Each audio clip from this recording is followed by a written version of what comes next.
Hello, I'm Richard Gisbert, and you're at The Listening Post. This week, the assault on Gaza and the war being fought on the world's TV screens. The images were supplied by the military and appeared to have been carefully chosen. Investigative reporters in Romania who refused to be silenced by politicians. Guilty, the men who brought Hezbollah's TV channel to American audiences. And another one of those news stories that's proving to be webtastic. This is only shoe, comfortable enough to wear all day and durable enough to throw at world leaders as ultimate gesture of disrespect.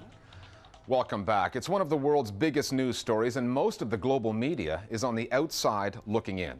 As the Israeli military enters the third week of its assault on Gaza and continues to bar reporters from the war zone, both the Israelis and Hamas, which rules Gaza, are trying to manipulate the media in order to generate international support.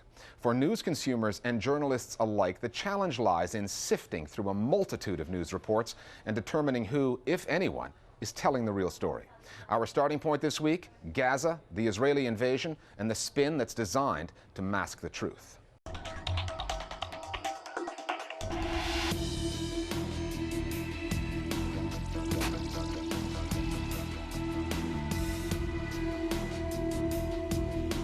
What is seen in how the world will see it, how it will be perceived from inside and outside is the most important thing about this conflict.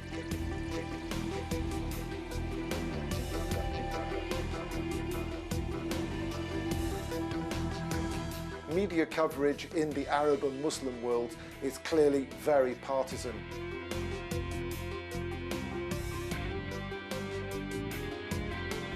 I am subject to censorship by the Israeli military. This story that's happening in Gaza is like embarrassing for the Americans, so let's just like bury it. Hamas militants still managed to fire off more deadly rockets into Israel today. Has the media coverage in America been biased in favor of Israel? Of course!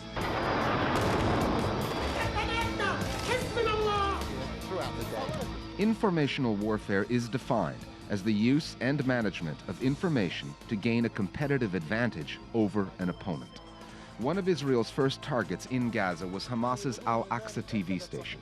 Israel bombed it off the air, then broadcast this message over the channel. It showed Hamas's leaders in the crosshairs and proclaimed in Arabic that their time was running out. The images were supplied by the military and appeared to have been carefully chosen.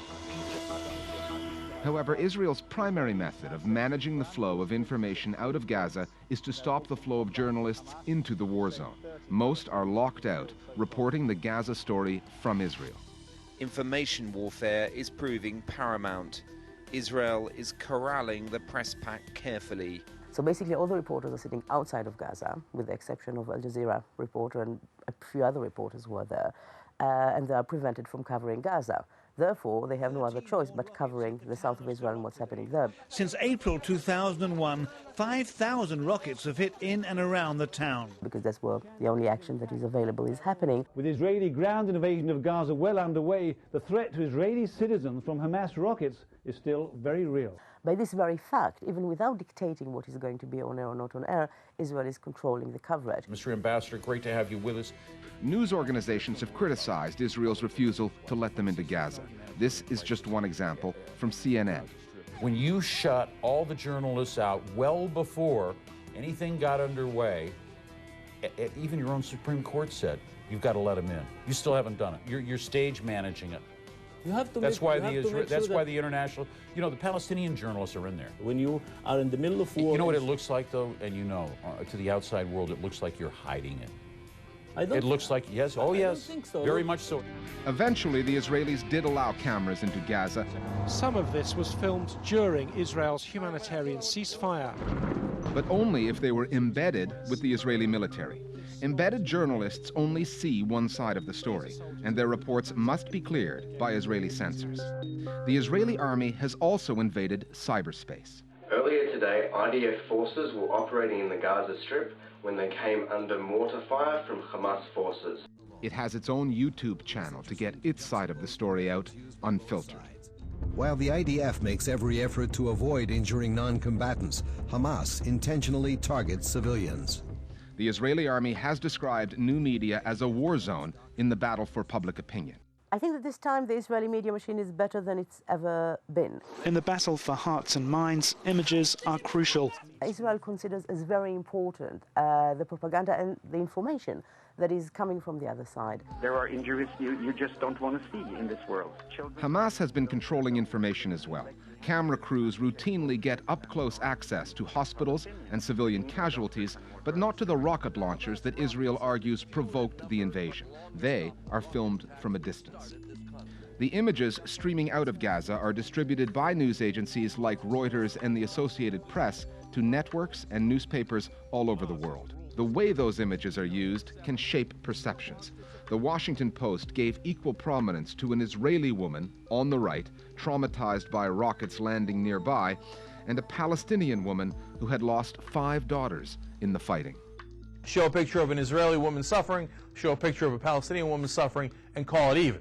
The problem is it's not even. When you just show both of those, it seems as if both sides are hurting equally, when the reality is, of course, in Gaza Strip, they're hurting far, far worse. If the shoe was on the other foot, if 400 or 500 Israelis had been killed in Palestinian attacks and only 1 or 2 Palestinians had been killed, would major American newspapers put the image of a unharmed but distressed Palestinian woman with the image of an Israeli who had lost her whole family?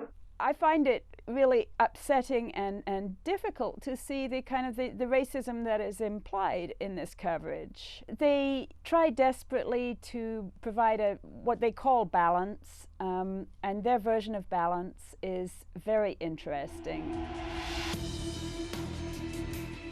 Arab governments were slow to show any support for Hamas. Many of them fear the Islamic movement. However, they did allow their media proxies, television channels and newspapers that they control to reflect the opinions of the Arab street. The position taken by the media in the Arab world has been quite different from that of government. Opinion pieces in newspapers, in radio and television, all of them suggesting that the Israelis are in the wrong and the justice lies with the Palestinians. And again, I stress, absolutely no balance whatsoever. But how does one provide balanced coverage on a story like this? Can there be, or should there be, balanced coverage of a war that has killed several hundred on one side and so few on the other?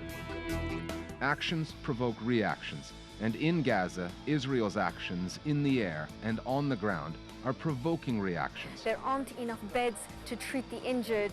On the air and on the ground, the world over.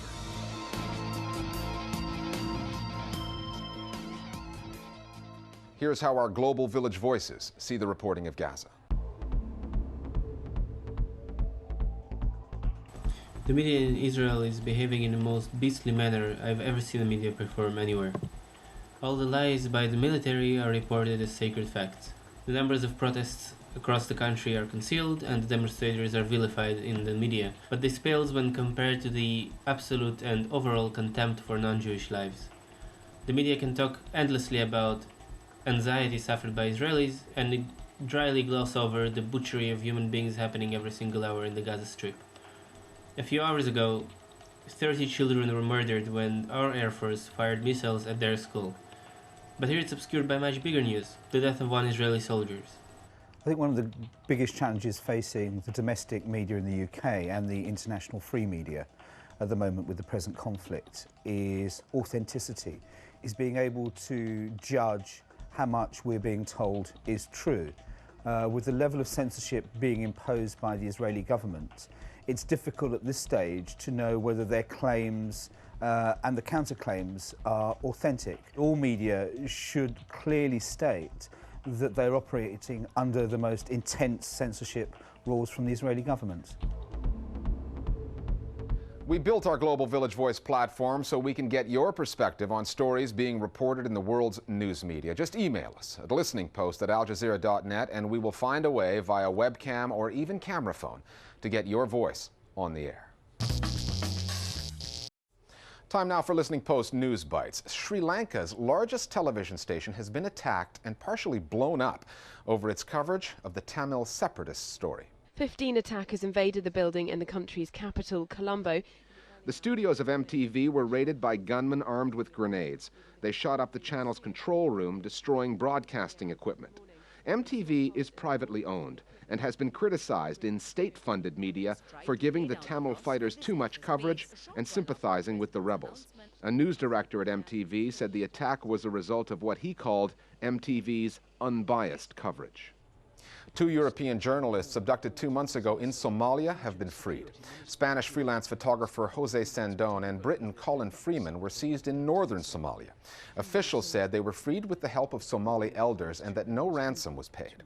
Somalia is a notoriously hazardous place for foreign journalists to work. Few take the risk of reporting there without the protection of local militias. China is attempting to rein in online freedom once again. This time, it's taking aim at pornography and search engines Google and Baidu. Chinese officials have accused a total of 19 internet companies of failing to censor content and allowing pornography to be accessed via their links. Internet censorship drives in China are not unusual, but it is rare that companies as large as Google are targeted. China is threatening offenders with stern punishments, saying they could be shut down if they fail to comply. A short-lived scandal involving former U.S. presidential candidate John McCain is back in the headlines, with the case now on its way to court. Washington lobbyist Vicky Eisman has filed a libel suit against the New York Times over its allegation that Eisman and McCain were romantically involved back in 1999. Obviously, I'm very disappointed in the article. It's not true. The article said several of McCain's aides were, quote, convinced, unquote, that he had become close to Eisman while McCain was chairing the Senate committee which Eisman was lobbying. Eisman's lawyers say she waited until the election was over before filing the suit to avoid becoming a distraction. Eisman is seeking $27 million in damages. 2 men have pleaded guilty in a New York court to aiding terrorism by providing Americans with satellite links to Lebanon's Al-Manar TV channel. Al-Manar is controlled by Hezbollah, which the U.S. government calls a terrorist organization. Javed Iqbal and Saleh Al-Lawal both admitted to receiving money from the channel for making it available to American viewers. The men have yet to be sentenced. Their lawyers argue that the prosecutions violated the defendant's constitutional right to freedom of expression. We're back after the break with a piece from Romania about freedom of speech and a scandal over plum brandy and sausages.